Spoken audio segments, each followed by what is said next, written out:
हम लोग मैथमेटिक्स में पढ़े होंगे function f x equals to, अगर कोई फंक्शन है f x equals to x square, तो ये क्या करता है, ये फंक्शन जो है फिक्स है कि जब जब कोई नंबर यहाँ पे दोगे, जैसे अगर तुमने यहाँ पे 2 दिया तो ये 2 इंटू 2 किसी नंबर का स्क्वायर करेगा, जैसे तुमने यहाँ पे 3 दिया तो 3 इंटू 3 करेगा। यानी इस फंक्शन का जो काम है वो फिक्स है, टास्क जो है वो फिक्स है।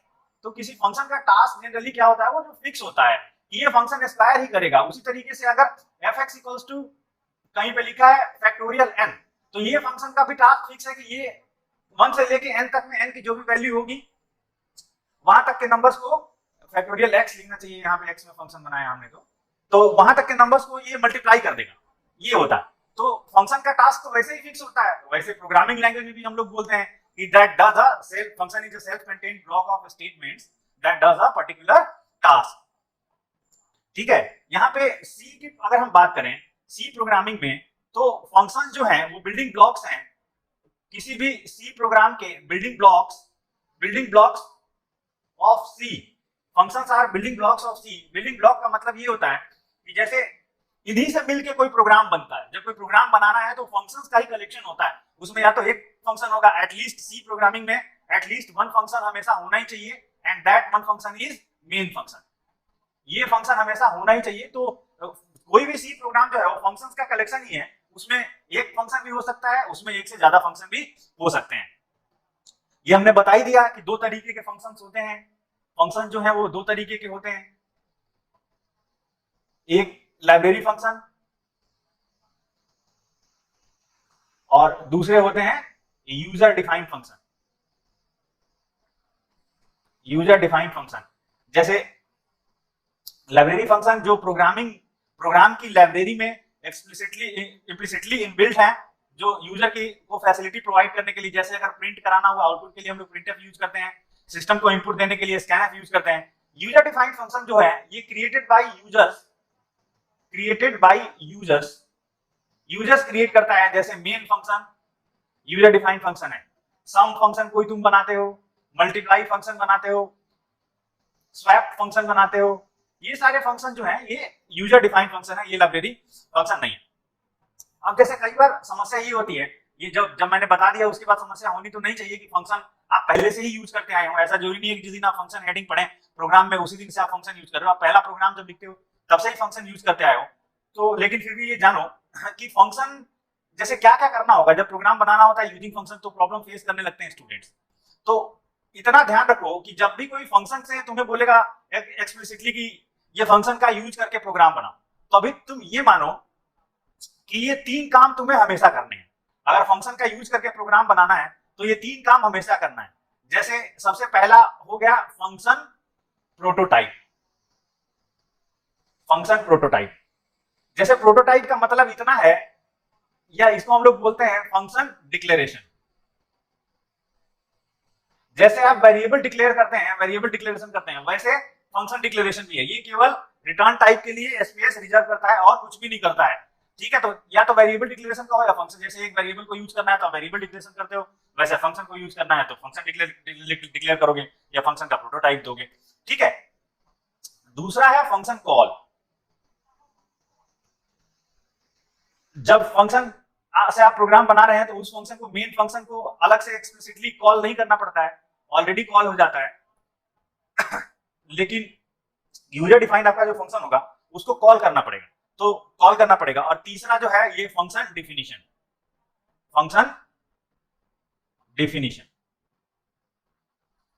ये 3 चीजें जरूर होती हैं। ये जब भी आप फंक्शन से प्रोग्राम बनाते हो तो कहीं ना कहीं ये 3 चीजें जरूर होती हैं। उसमें एक ये जो प्रोटोटाइप होता है, प्रोटोटाइप जो है ये ऑप्शनल होता है। तुम अगर कभी चाहो, ऐसी सिचुएशन आ गई, आगे बढ़ते हैं, जैसे अगर तुम कभी चाहो फंक्शन का प्रोटोटाइप ना देने का तो नहीं भी दे सकते हो, लेकिन उसमें एक कंडीशन है कि जो फंक्शन की डिफिनीशन होनी चाहिए, इसमें फंक्शन अगर प्रोटोटाइप नहीं देना है तुम्हें, अगर फंक्शन प्रोटोटाइप नहीं देना चाहते हो तो कंडीशन ये है कि फंक्शन डिफिनीशन पहले आना चाहिए और इसके बाद आएगा फंक्शन कॉल। किसी फंक्शन को आप कॉल करने से पहले ही अगर डिफाइन कर दिया है आपने, तो डिटेल डिफिनीशन उसकी लिख दी है, तो आपको उस फंक्शन को का प्रोटोटाइप देने की जरूरत नहीं है, ऑप्शनल है, आप चाहे तो दें चाहे तो ना दें, ये आपके ऊपर है। ठीक है, तो चलिए अब एक एक करके देखते हैं हम लोग कि कैसे इनका सिंटेक्स क्या है और किस तरीके से हम लोग प्रोग्राम में यूज करेंगे। सबसे पहला लिखिए फंक्शन का प्रोटोटाइप। किसी फंक्शन का अगर आपको प्रोटोटाइप देना है, किसी फंक्शन का प्रोटोटाइप देना है तो कैसे हम लोग प्रोटोटाइप देंगे, क्या उसका सिंटैक्स होगा। इसका सिंटैक्स लिखो, फंक्शन प्रोटोटाइप का सिंटैक्स लिखो। सिंटैक्स का मतलब है डिफाइंड वे ऑफ राइटिंग, यानी कि प्रोग्राम में जब भी आपको सिंटैक्स लिखना होगा तो आप ऐसे ही लिखते हो। सबसे पहले आप लिखते हो रिटर्न टाइप, रिटर्न टाइप। उसके बाद आप लिखते हो फंक्शन नेम, स्पेस देते हो, रिटर्न टाइप के बाद स्पेस, उसके बाद आप लिखते हो फंक्शन नेम, और फिर यहां पे जितने भी आपको वैल्यू या वेरिएबल यूज करने हैं उन सबके टाइप, केवल नाम की जरूरत यहाँ पे नहीं है प्रोटोटाइप देते हुए, केवल type, type 1, type 2, type 3 and so on, type n। और इन सबको यहाँ पे जो लिखते हैं हम लोग या यहाँ पे जो बोला जाता है, इन सबको हम लोग बोलते हैं आर्ग्यूमेंट्स। ये किसी फंक्शन के आर्ग्यूमेंट्स होते हैं। ठीक है, इन्हीं को बोलते हैं हम लोग function argument. Function return type क्या होता है? रिटर्न टाइप जो भी बेसिक डेटा टाइप्स आप पढ़े हैं कौन कौन से, वो कोई भी रिटर्न हो सकता है, वॉइड हो सकता है, कैरेक्टर हो सकता है, इंटीजर हो सकता है, फ्लोट हो सकता है, डबल हो सकता है, कोई कोई इनका जो मॉडिफाइड वर्जन होता है वो भी लॉन्ग, डबल भी लॉन्ग, इंटीजर भी आप चाहो तो रिटर्न करा सकते हो कहीं पे अगर आपको जरूरत है तो। फंक्शन का रिटर्न टाइप ये होते हैं जो डेटा टाइप्स होते हैं। सी में आप एरे वगैरह रिटर्न नहीं करा सकते, एरे को आप कभी रिटर्न नहीं करा सकते हैं, एरे को अलग से प्रिंट करना पड़ता है। एक ही वैल्यू सी फंक्शन जो है ये एक ही वैल्यू को रिटर्न करता है। ठीक है, ये फंक्शन का नाम जो है ये होता है valid identifier name, valid identifier name. Valid identifier क्या होता है, जैसे कि आप लिखते हो नेम 1, ऐसा किसी फंक्शन का नाम देते हो तो ये वैलिड है। आप लिखते हो 1 नेम तो ये इनवैलिड है। ऐसे नहीं लिख सकते, पहली पोजीशन पे ये नहीं लिख सकते हो। आप कहीं पे लिखते हो नेम @फंक्शन तो ये भी नहीं कर सकते, ये भी इनवैलिड है। कोई भी स्पेशल कैरेक्टर का यूज आप आइडेंटिफायर डिक्लेरेशन में नहीं कर सकते हो। जो वेरिएबल डिक्लेरेशन का रूल है वही फंक्शन के नेम के डिक्लेरेशन का रूल है, बस आपका रिवाइज हो जाए इसलिए मैंने बता दिया यहाँ पे। जैसे आप वेरिएबल कैसे डिक्लेयर करते हो, वेरिएबल लिखते हो आप ऐसे प्रोग्राम में इंटीजर a, ऐसे लिखते हो फ्लोट b। क्या मतलब होता है इसका, स्पेस रिजर्व हो जाता है। जो सबसे पहला प्रोग्राम मैंने डाला है उसमें यही बताया कि वेरिएबल डिक्लेरेशन के क्या मीनिंग है, इसके लिए स्पेस रिजर्व हो जाता है, यहाँ पे इसके लिए स्पेस रिजर्व हो जाएगा। तो अगर आप फंक्शन का कभी प्रोटोटाइप लिखना चाहें तो कैसे होगा, रिटर्न टाइप सबसे पहले, जैसे मान लीजिए आपके फंक्शन का रिटर्न टाइप है फ्लोट, फंक्शन का नाम है सम, और आप इंटीजर और फ्लोट दो वैल्यू पास कर रहे हो, इसमें एक वैल्यू होगी इंटीजर टाइप की और एक होगी फ्लोट टाइप का। इस तरीके से हम लोग फंक्शन का प्रोटोटाइप देते हैं। अब नेक्स्ट हम लोग देखते हैं, ये तो हो गया फंक्शन का prototype. Function call, function call कैसे होता है? फंक्शन कॉल का मतलब पहले आप लोग जानते हैं कि नहीं? ये फंक्शन कॉल का मीनिंग ये है कि आपने एक फंक्शन को बना के रख दिया है, फंक्शन को बना के रख दिया है, अगर आपको उसको यूज करना है तो अलग से कॉल करना पड़ता है, अदरवाइज कंट्रोल को कैसे पता चलेगा। और वो कॉल का सिंटैक्स क्या होता है ये मैं बताने वाला हूं। कॉल का सिंटैक्स देखिए आप, कॉल फंक्शन कॉल का सिंटैक्स, फंक्शन नेम जो आपने बनाया है, जिस भी नाम से आपने फंक्शन डिक्लेयर किया है, कोई भी स्पेलिंग मिस्टेक नहीं होनी चाहिए। लोअर केस सी एक केस सेंसिटिव लैंग्वेज है तो लोअर केस अपर केस का डिफरेंस नहीं आना चाहिए। फंक्शन नेम, और यहाँ पे आर्गुमेंट्स का टाइप नहीं देना होता है, केवल आर्ग्यूमेंट्स आपको पास करने होते हैं। जैसे इसका मतलब ये है कि आपको केवल वेरिएबल्स का नेम यहाँ पे प्लेस करना होता है, ओनली वेरिएबल नेम्स, वेरिएबल्स का नेम आपको यहाँ पे प्लेस करना होता है। फॉर एग्जांपल अभी जो हमने सम नाम का फंक्शन जो बनाया है, अगर उसको कॉल करना होगा तो क्या लिखेंगे, उस सम फंक्शन का नेम सम और a, b, बस इतना लिख देंगे, फंक्शन कॉल हो गया। अब जहां पे जैसे कॉल करना हुआ सी इक्वल्स टू करना है या प्रिंटर के अंदर कॉल करना है या किसी दूसरे फंक्शन के अंदर कॉल करना है, अब ये डिपेंड करेगा, ये तो हम लोग देखते हैं अभी जब डिटेल में प्रोग्राम बनाते हैं। तो लिखना आपको केवल इतना ही है, ठीक है, फंक्शन का नाम और उसके आर्ग्यूमेंट्स। इसी तरीके से ये सेकंड था फंक्शन कॉल। थर्ड वाला जो है जो हमने बताया that is function definition.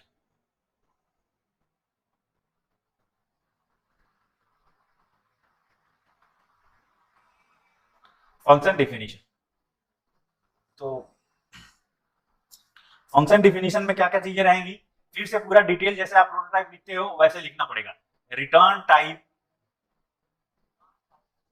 Function का जो भी आपने नेम उस टाइम पे दे रखा है, function name as it is, और जितने आर्ग्यूमेंट्स आपने दे रखे हैं पहले या प्रोटोटाइप में ले रखे हैं उतने ही एग्जैक्ट यहाँ पे लेने पड़ेंगे, ना एक भी कम ना एक भी ज्यादा। इसके लिए एकदम बहुत ही सी लैंग्वेज इसके लिए स्ट्रिक्ट है, और उनके टाइप के साथ, तो पहले का टाइप जो भी रहा हो उसका आर्ग्यूमेंट, इसी तरीके से करते हुए टाइप एन आर्ग्यूमेंट एन, और इसके बाद फिर करली ब्रैकेट, और यहाँ पे जो भी फंक्शन आपका करता है बॉडी ऑफ फंक्शन, जैसे आपको सम का फंक्शन बनाना है तो सम आपकी लॉजिक लिखेंगे, आपका फैक्टोरियल का फंक्शन है तो फैक्टोरियल की लॉजिक लिखेंगे, आपका फिबोनाची सीरीज का फंक्शन है तो फिबोनाची सीरीज का लिखेंगे, आपका जो भी जिस तरीके का है फंक्शन वह लॉजिक यहाँ पे लिखेंगे, ठीक है। ये रहा बेसिक चीजें फंक्शन के बारे में। अब हम लोग जरा, ये तो केवल सारी हवा हवाई बातें ही हो रही हैं, हम लोग एक्चुअल में देखते हैं एक फंक्शन लिख के, और सबसे बेसिक एलिमेंट्री वाला आप लोगों को पता भी होगा शायद, या अगर पता है तो रिवाइज हो जाएगा, नहीं पता है तो पता चल जाएगा। 2 नंबर के एडिशन से हम लोग स्टार्ट करते हैं, ये सबसे सिंपल होता है, ये सबको एडिशन की लॉजिक सबको क्लियर होती है, तो फंक्शन में डायरेक्ट कैसे यूज करना है। Write a program to add 2 numbers with the help of function. कैसे हम लोग लिखेंगे, सबसे पहले जैसे लिखते थे प्रोग्राम हम लोग वैसे ही लिखेंगे, इसमें कुछ अलग से नहीं करेंगे। हम लोग मेन लेंगे, नंबर 2 ऐड करने हैं, तो 3 नंबर जैसे हम लोग लेते हैं, integer A B C, integer sum, function का prototype, return type function name, integer integer, यानी जो हमारा ये फंक्शन बनाया है हमने सम नाम का, ये जो करेगा हम इसकी लॉजिक तब लिखेंगे, बट ये 2 वैल्यूज लेगा, और दोनों ही वैल्यूज कैसी होंगी, इंटीजर टाइप की होंगी। उसके बाद आप मैसेज प्रिंट कराना चाहते हो यूजर से तो प्रिंट करा लो, print f, enter the values of A and B, A और बी की वैल्यूज एंटर करा लो, स्कैन करा लो इन वैल्यूज को, scan f %d comma %a comma %b, जो भी आप 2 वैल्यूज देंगे ए बी में स्टोर हो जाएंगी, ठीक है। इसके बाद हम लोग c इक्वल्स टू ऐसे कॉल करते हैं, c equals to sum a comma b, इतना लिखते हैं, और हम लोग प्रिंट करा लेते हैं, print F %d comma c, और इसको हम लोग बंद कर देते हैं। मेन का काम खत्म हो गया। क्या किया हमने, 3 वेरिएबल्स लिए हैं, 2 में हमने ए और बी में वैल्यू स्टोर कराई, सम करके सी में रखना चाह रहे थे, तो C equals to sum A comma B किया, जो भी ए और बी में वैल्यू देंगे यहाँ पे पास हो जाएगा। अच्छा, अभी इस प्रोग्राम को रन कराएंगे तो जो भी आउटपुट आएगा वो गार्बेज कुछ आउटपुट आ जाएगा, अभी वो गार्बेज है, आपने एग्जैक्ट कुछ किया नहीं है, अभी तो आपने मेन फंक्शन लिखा है, ये सम फंक्शन की डिफिनीशन आपने अभी कुछ भी लिखी नहीं है। तो अगर आप चाहते हैं कि फंक्शन वर्क करे तो आपको सम की डिफिनीशन लिखनी पड़ेगी। और एक बात आप समझ लीजिए, शुरुआत में मैंने जो वीडियो डाला है उसमें एक जगह मैंने बता रखा है ब्लॉक स्ट्रक्चर्ड लैंग्वेज और स्ट्रक्चर्ड लैंग्वेज, तो उसमें मैंने बताया हुआ है कि सी एक स्ट्रक्चर्ड लैंग्वेज है लेकिन ब्लॉक स्ट्रक्चर्ड लैंग्वेज नहीं है। ये वीडियो सी है वो एक स्ट्रक्चर्ड लैंग्वेज होती है, इसीलिए हम लोग किसी फंक्शन के अंदर कोई फंक्शन डिफाइन नहीं कर सकते। फंक्शन के अंदर फंक्शन का प्रोटोटाइप दिया जा सकता है, फंक्शन के अंदर फंक्शन कॉल हो सकता है, बट जो फंक्शन डिफिनीशन का काम होगा ये काम किसी फंक्शन के किसी भी फंक्शन के बाहर होता है, क्योंकि फंक्शन की डिफिनीशन ही है self contained block of statement. तो यहां पे हम लिखने वाले हैं अब इस फंक्शन का रिटर्न टाइप इंटीजर, फंक्शन का नेम सम, और टाइप 1 आर्ग्यूमेंट 1, टाइप 2 आर्ग्यूमेंट 2, ये दोनों। अच्छा, यहाँ पे कभी सेमी कॉलन मत लगा दीजिएगा गलती से, क्योंकि सेमी कॉलन लगाने का मतलब है ये लाइन नहीं खत्म हो गई, इधर एरर देने लगता है, तो यहाँ सेमी कॉलन नहीं होता इसके बाद सी में। उसके बाद आप लिख दीजिए यहाँ पे एक इंटीजर ले लीजिए, integer C equals to A plus B, return C return करवा लीजिए और इसको क्लोज कर दीजिए।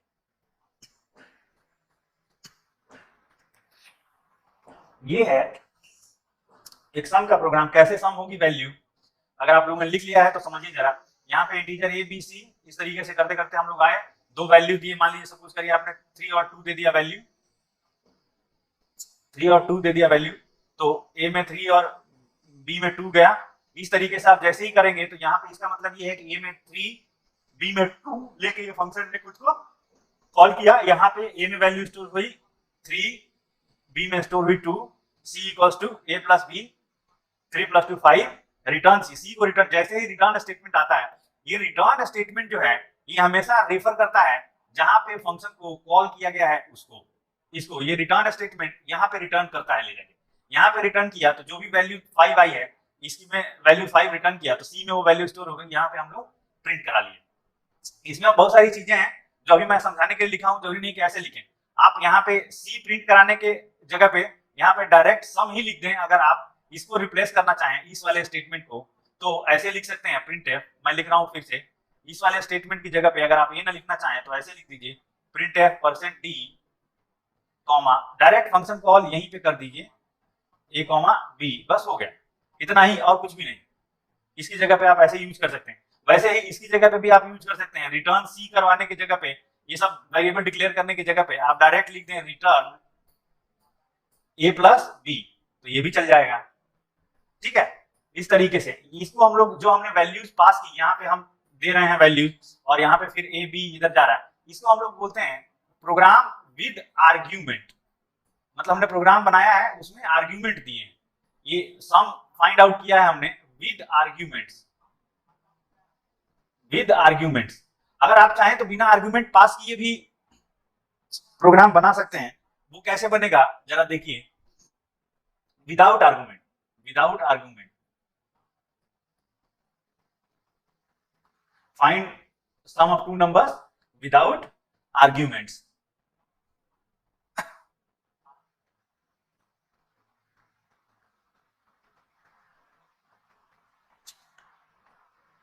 जैसे आप चाहें तो लिखें, फिर मेन लिखें हम, और यहां पे हमने लिखा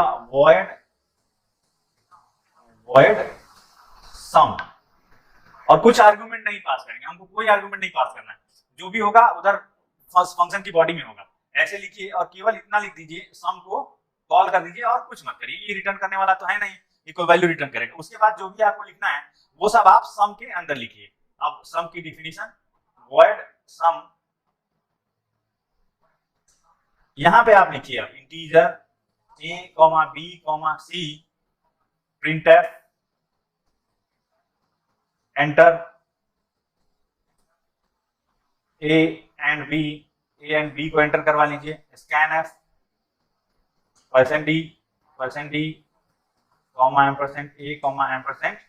%b, दोनों वैल्यू स्कैन करवा लिए। c equals to a plus b किया, printf %d c, ये सीधे सीधे यहाँ पे जाएगा इसमें मेन फंक्शन में और देखेगा एक फंक्शन सम नाम का डिक्लेयर किया हुआ है हमने, उसमें कोई आर्गुमेंट पास नहीं किया है, उसको सीधे सीधे कॉल कर लिया, इसका रिटर्न टाइप void है।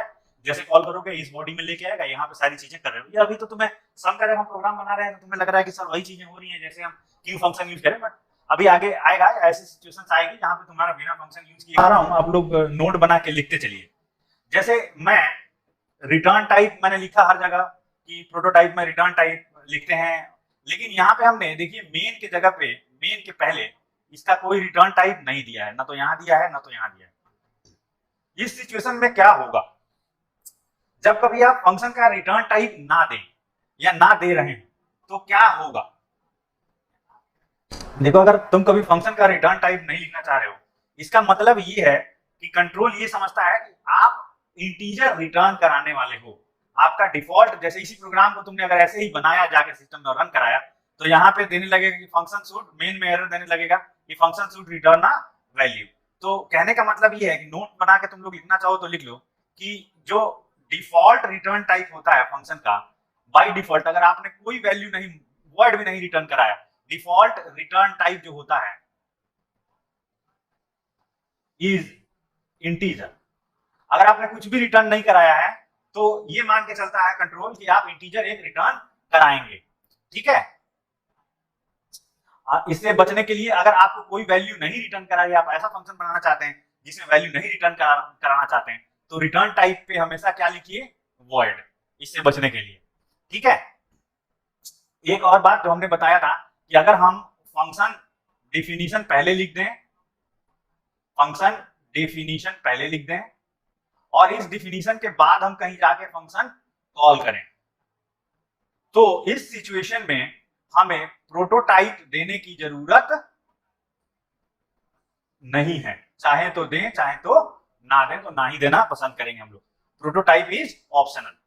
जैसे इस प्रोग्राम की अगर हम बात करें जो दोनों हमने बनाया है, देखिए तो फंक्शन कॉल कहां किया है, इस वाले में फंक्शन की कॉल यहाँ पे किया है, यहाँ पे c equals to sum a, b लिखा है और डिफाइन नीचे किया है, तो इसमें प्रोटोटाइप देना पड़ेगा। इसमें भी कॉल यहाँ किया है, डिफाइन इसके नीचे किया है, तो फंक्शन का प्रोटोटाइप देना पड़ेगा, इसीलिए दोनों जगह हमने प्रोटोटाइप दिया है। अब जो आर्ग्यूमेंट्स हैं, जैसे इसको हम लोग बोल रहे हैं ना आर्ग्यूमेंट, जो यहाँ पे लिखे जाते हैं, ये फंक्शन के ये पैरेंथेसिस के बीच में जो भी लिखे जाते हैं उन वैल्यूज, उनको हम लोग बोलते हैं आर्ग्यूमेंट्स। आर्ग्यूमेंट जो है वो दो तरीके के होते हैं, एक तो होते हैं एक्चुअल आर्ग्यूमेंट्स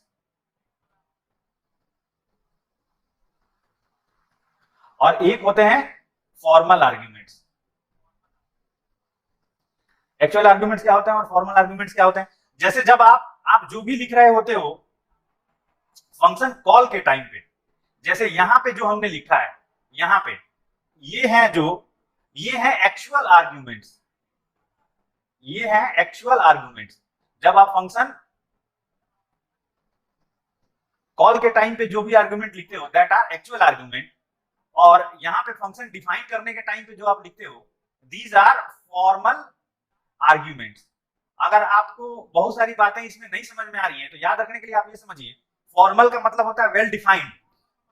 तो यहाँ पे जो भी आर्ग्यूमेंट लिखा है उसका टाइप भी लिखा है, जो भी आर्ग्यूमेंट लिखा है उसका टाइप वेल डिफाइंड। यहाँ पे जो जो चीजें इसकी होनी है उसकी पूरी वेल डिफिनेशन होती है, इसीलिए इनको हम लोग बोलते हैं फॉर्मल आर्ग्यूमेंट्स।